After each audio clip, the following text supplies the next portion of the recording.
Namaskar and welcome to Indian Diplomacy, a show designed to get you viewers to understand India's role in the world, Indian foreign policy, India's outlook on major global issues, and India's main partnerships with a variety of countries, small and big, near and far.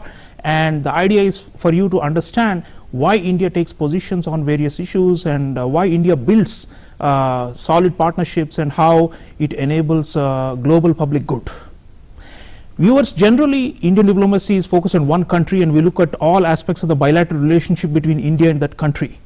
But we are now facing an unprecedented international emergency. So this is a special episode focused on India, India's stakes and India's views and India's interests in the ongoing war between Russia and Ukraine. This crisis has built up over weeks and India has not been a bystander. We have very much been involved with our own core interests and trying to protect our interests and also to bring about a peaceful end to this very, very tragic event happening in Eastern Europe. There's been a lot of destruction, a lot of suffering, and also a lot of geopolitical implications. We're going to be discussing all of that in this special episode of Indian Diplomacy. And to take us through this journey, I have a very, very distinguished guest with me in the studio, Ambassador Mohan Kumar. Ambassador Mohan Kumar served as India's ambassador to France and has been watching European Union and European politics for a long time. So no one better than him to help us decode what is going on there and how it impacts on our interests. Thank you, Ambassador Kumar, for joining us. Thank you very much, Professor Cholia, for having me on your show. So, Ambassador Kumar, when we talk about the Ukraine crisis, it's quite obvious that we have a lot of stakes there. And it's something that should not have happened. We were wishing and hoping and applying our own diplomatic presence to try and dissolve this crisis and avoid its escalation. But at the end of the day, the war has broken out and it has taken a severe toll. And clearly, we are trying to respond to it with all our might and our resources. And on this subject, Ambassador Kumar, your thoughts on how Indian interests overall have been impacted, you think? And then we'll go to the specifics of our citizens there and the geopolitics. But overall, what is in it for India, you think, from this crisis? So thank you very much for that question. I think the Indian interest revolves around three things. There is a core interest, which is the presence of Indian students in large numbers. Almost no other country has so many students in Ukraine. We had 20,000 to begin with. So that is a core interest. The second is a strategic interest, where we would like to maintain good relations with Russia and with the European Union and Ukraine. So it's obvious that we have a relationship with Russia. It extends to defense ties, so there is no secret about it. So it is important for us to see how we can maintain our ties with Russia. So that also determined our position at the UN Security Council and the UN. The third, I would say, is a principle which is at stake, and a principle which India has always articulated in the UN, which is the sovereignty and territorial integrity of all states, international law and the UN Charter. So if I look at our interventions, abstentions, vote after explanation, all of these you can really group into these three things: a core interest, nationals, a strategic interest to maintain ties with Russia and the West, and a principle at stake. And the whole thing about diplomats drafting statements is how do you balance these three things and come up with a statement which accurately reflects your position. Well, there you go. Ambassador Kumar has just summarized so neatly for us viewers. Core national interests are at stake. Ukraine may be 6,000 kilometers away from India, but we have citizens there, and that's been topmost priority for any state. Whenever there is an international crisis, its primary responsibility is towards its citizens first. And under Prime Minister Narendra Modi, we have an India first approach to the world, and clearly 20,000 Indian citizens stranded in that country at the beginning of the war in late February, we acted very proactively, and we evacuated most of our citizens, and we coordinated with a lot of neighboring countries. It was a full-scale operation involving multiple ministries of the Indian government, the Indian military, the Air Force.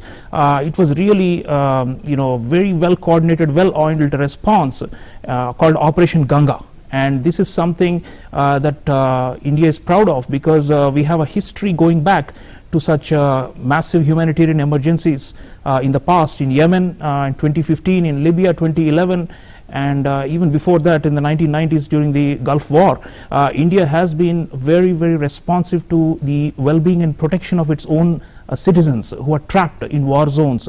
So Ukraine war, India knew that something was likely to happen, that issued an advisory for people to start moving and to protect themselves. And then when the war broke out, the response was really, really fast and highly responsible, because state has to take care of its citizens. And mind you, there are many countries that fail to respond in time or anticipate what was going on there, and are now paying the price with many of their citizens stuck and trapped as the fighting goes on. So we didn't want any of our people to be caught in the crossfire, and we have largely succeeded in that effort, thanks to Prime Minister Modi's leadership and his direction, and all the ministries have really, really come together to make this happen.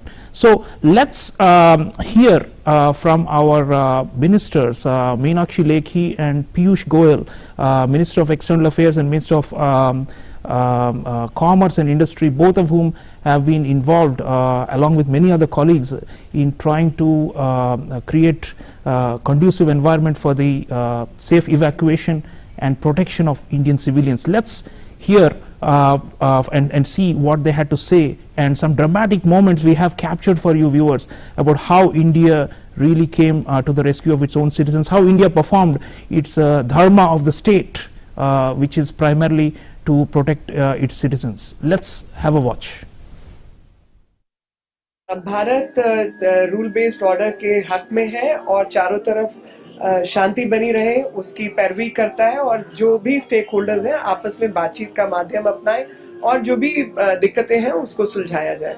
Bharat अपने नागरिकों के साथ खड़ा है, और कभी भी कोई दिक्कत है तो हम लोग उन तक पहुंचने का प्रयास भी कर रहे हैं। और जो भी हमारे छात्र और अन्य लोग विदेशों में हैं, खासतौर पे यूक्रेन या अन्य स्थानों पर है, हमारी एम्बेसी के टच में रहे और एम्बेसी उनकी पूरी मदद करेगी, चाहे वो कोविड का समय था या कोई और यमन, लीबिया, कोई भी इस तरीके का क्राइसिस था। भारत हमेशा अपने नागरिकों के साथ खड़ा हुआ है।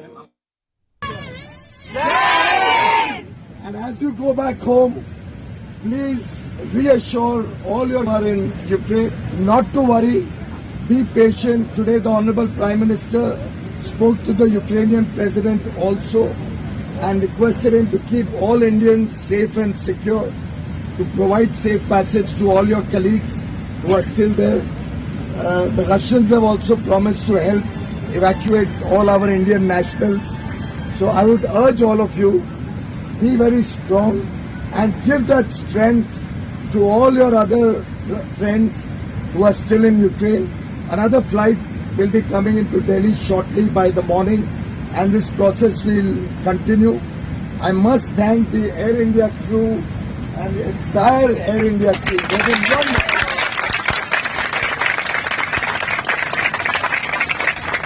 And that is what the true spirit of nationalism is. यही भारत की ताकत है, और इसी ताकत को हमको उन सब बच्चों को देना है जो अभी वहाँ पे है। और आप सबका तहे दिल से प्रधानमंत्री नरेंद्र मोदी जी की तरफ से बहुत बहुत स्वागत। आप सब सुरक्षित हैं, हम उसके लिए भगवान से धन्यवाद करते हैं।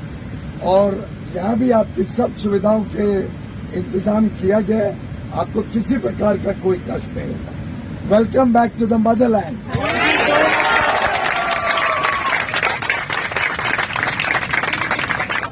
Emotional scenes there, viewers. Welcome back to the motherland. 20,000 people stuck there, and it's not an ordinary evacuation of one or two flights or a few train rides here and there. And remember the broader context, the war, since Russia attacked, the more than 1 million Ukrainians themselves have become refugees and have crossed the border. And many of them were being given priority by the border guards for entering Poland, Romania, and other neighboring countries in order to flee from the bombardment. And Indian nationals were also stuck among them, and the fact is that India coordinated with all the important stakeholders, with Russia, with the Ukrainians, with other neighboring countries, the Prime Minister, External Affairs Minister, all of them have been involved in making this safe passage possible. And it's going to be remembered in history, the scale of this Operation Ganga. And Ambassador Kumar, how do you coordinate in a crisis like this? I mean, you've served in Europe, and it's a patchwork of different countries, different alliances and allegiances in that region. And the point is, we kept our channels open with both the Russians and the Ukrainians and the EU. And I think that is one of the reasons it was reported that Indians, it's not only Indian citizens, Pakistanis, Turkish, Bangladeshis, all of them, evacuated along with India, using Indian flag as a protective, very, very moving and touching scenes of people fleeing for safety. So how is it that the Indian passport or the Indian flag became a, banner for refuge for so many others apart from our own? What is it that we did, you think, which was right and which enabled this this whole smooth process to happen relatively unscathed, although there's been one casualty? So thank you very much, Professor Cholia, for that important question. I think a couple of reasons. One, I certainly think the Indian government was right in abstaining. This is something we must recognize.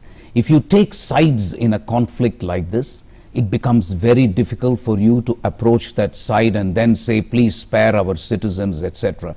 So one has to give some credit to the decision taken to abstain while spelling out your core interests and your principles. That's the first. Second thing I want to tell your viewers is that when I was in Bahrain as ambassador, every embassy has a contingency evacuation plan now. That contingency evacuation plan has the list of Indian citizens who are registered with the embassy, and we do that even in normal times. And we assume the worst case scenario where they can be put up in schools and other shelters. What you cannot foresee is a situation like this when bombs are flying around. And I think I completely agree with you.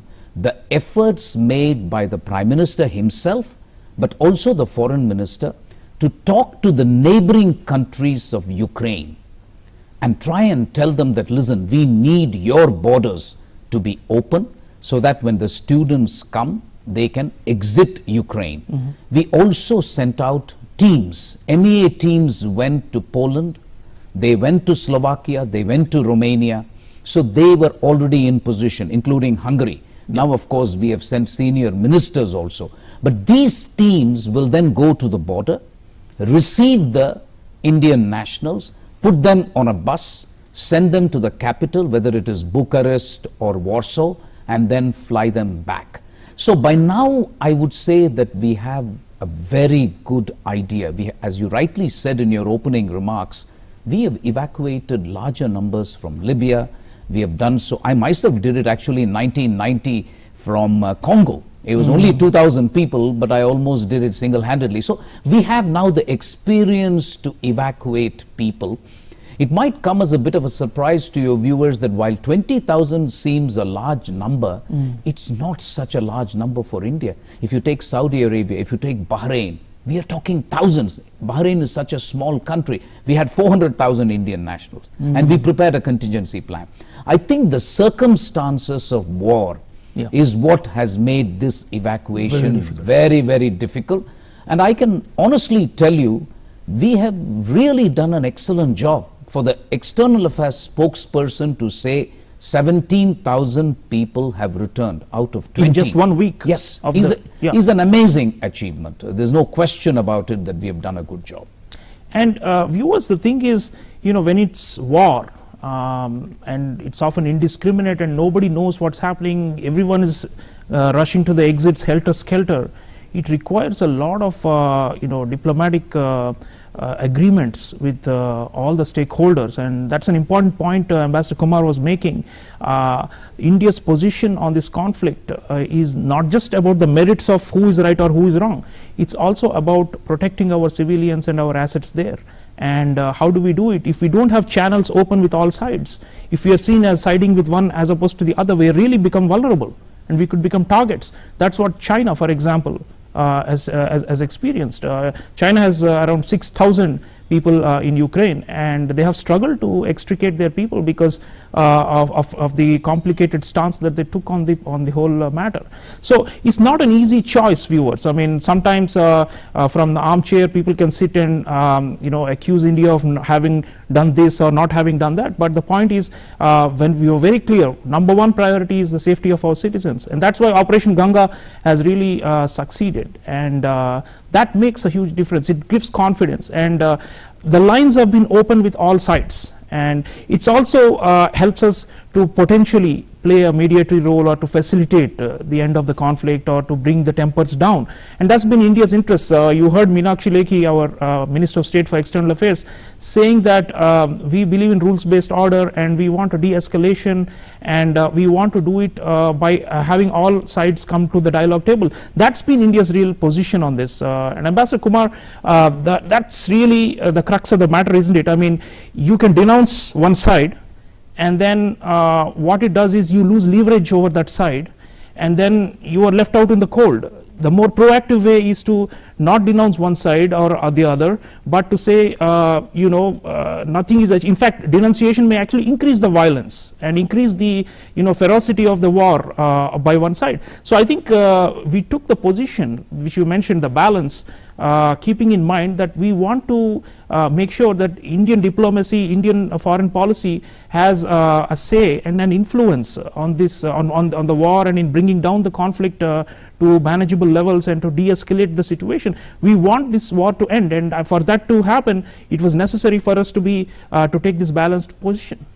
Absolutely. I think international relations is not a beauty contest. I don't want to sound cynical, but every country protects its national interest and core interest first and foremost.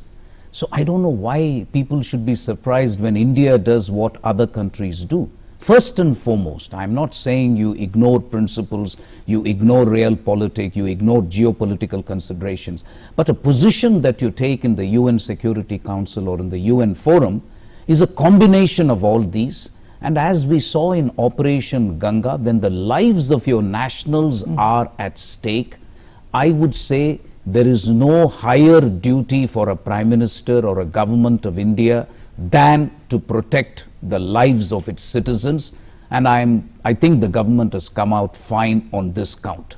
To have been able to do this, as you say, in 1 week flat, when other countries are struggling, other countries which have more resources. Yeah. You mentioned China, but there are others who have greater resources, and yet we have managed to do this. So I don't think we should be apologetic at all. Absolutely. And viewers, the point is we have been clarifying our position at the United Nations on this matter, and also to bilaterally to all the key interlocutors why we've taken this stance. And I'd like you to listen into India's permanent representative at the United Nations, Ambassador T.S. Tirumurthy. Let's hear what he had to say in the UN Security Council after India abstained on one of the votes on this pressing global crisis. India is deeply disturbed by the recent turn of developments in Ukraine. We urge that all efforts are made for the immediate cessation of violence and hostilities. No solution can ever be arrived at the cost of human lives. We are also deeply concerned about the welfare and security of the Indian community, including a large number of Indian students in Ukraine. The contemporary global order has been built on the UN Charter, international law, and respect for the sovereignty and territorial integrity of states. All member states need to honor these principles in finding a constructive way forward. Dialogue is the only answer to settling differences and disputes, however daunting that may appear at this moment. It is a matter of regret that the path of diplomacy was given up. We must return to it. For all these reasons, India has chosen to abstain on this resolution. I thank you. So viewers, a constructive way forward, that's what our ambassador at the United Nations says. Ambassador Kumar, constructive way forward, there is the Minsk dialogue process between Ukraine and Russia with the Europeans involved. There is the Normandy process. There are all these mechanisms that used to exist. Unfortunately, most of them have been torn to shreds as a result of the war. But that's what India's always supported, right? And we would want that process to restart and for a de-escalation to happen. You know, you've observed the European scene. So your thoughts on these diplomatic mechanisms? Our ambassador in New York was clearly saying that diplomacy failed. But, you know, at the end of the day, war can never win, in the sense like there are losers on all sides. So ultimately, we have to come back to diplomacy. Right, and and our position always been that, you know, bilateral or multilateral, we want talks and constructive talks to happen. So that's really our position on this crisis, right? And your thoughts on this, you know, the diplomatic processes that have existed and how we could, you know, come back to that path, and potentially what role could India play? I mean, some are saying we should mediate the conflict. I think that's a bit far-fetched, given the emotions and the strong feelings on both sides in Europe. So diplomacy, you know, the only path and the constructive way forward. Thank you, Professor Cholia. I think I would like to begin by saying that abstention should not be seen as a negative position. Abstention is actually a very strong position. If you talk to somebody who is familiar with the UN procedures, it doesn't mean that if you abstain, you are trying to sit on the fence. You are taking a decision. It's a positive decision, but based on your own considerations, which I spelt out earlier. I think what you will see from Ambassador Tirumurthy's statements, and I have been following this closely, there has been an evolution in our statement. In the very first statement, we mentioned diplomacy, dialogue, nationals, but we also mentioned security interests of all countries. The next one, the outbreak of hostilities happened, Russian aggressive action happened. Ambassador Tirumurthy says we are deeply disturbed. We regret to note. And then we bring in the issue of sovereignty and territorial integrity, the UN Charter, international law.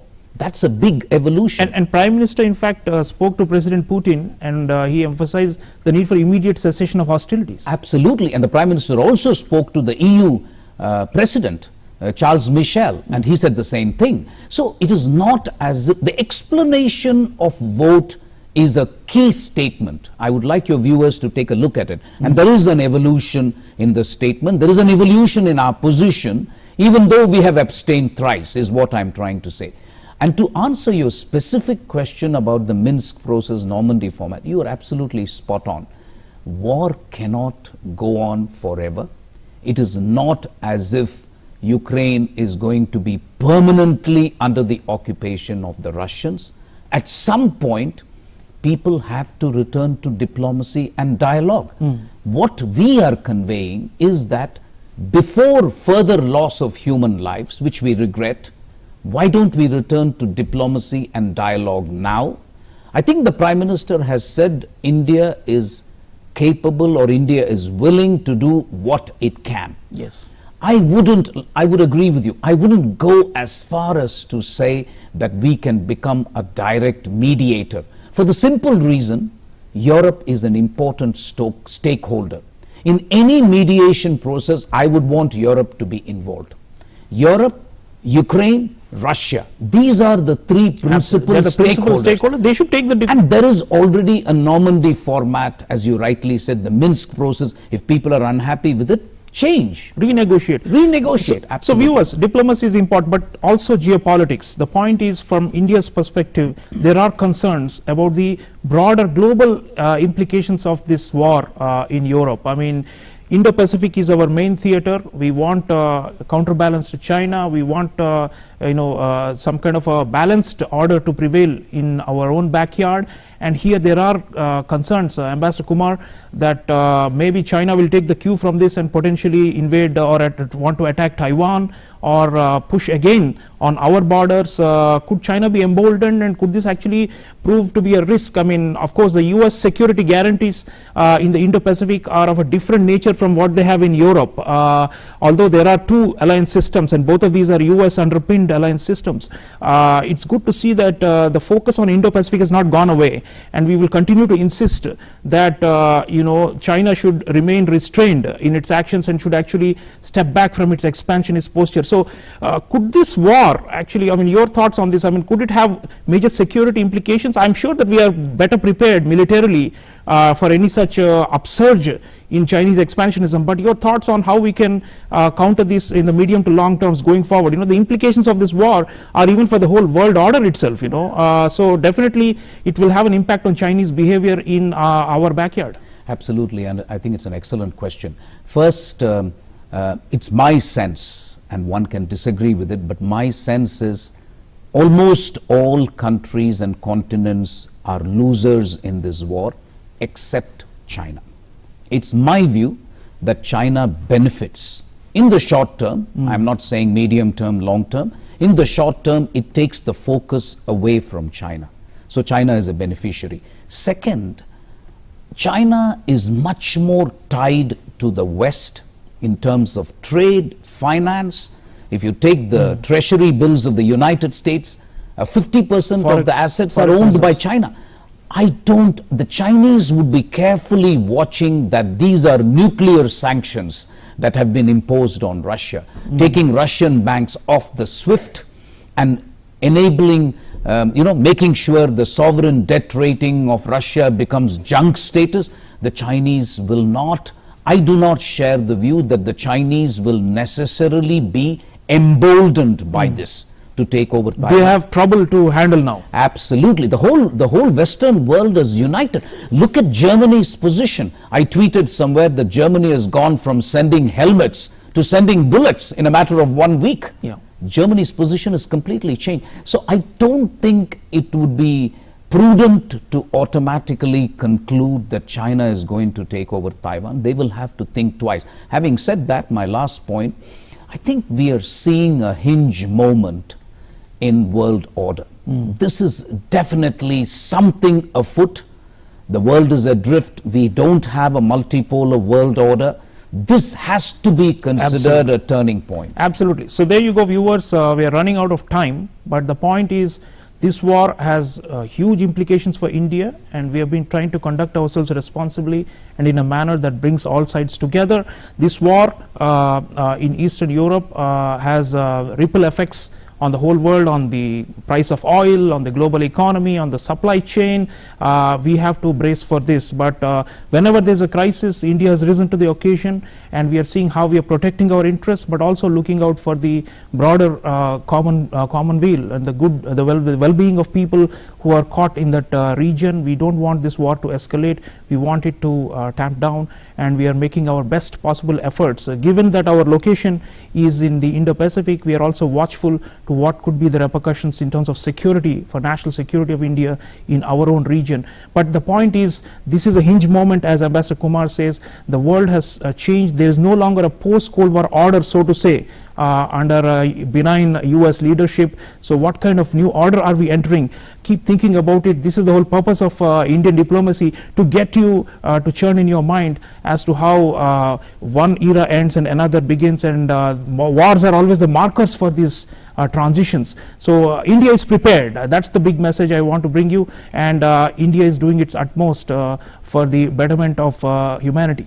Thank you for watching. Thank you, Ambassador Kumar, for being with us on this show. It's been a privilege. Thank you very much, Professor Cholia. See you again, viewers, next time with India's relations with another country. This time we had focused on a crisis, but back again on a bilateral relationship soon. Take care.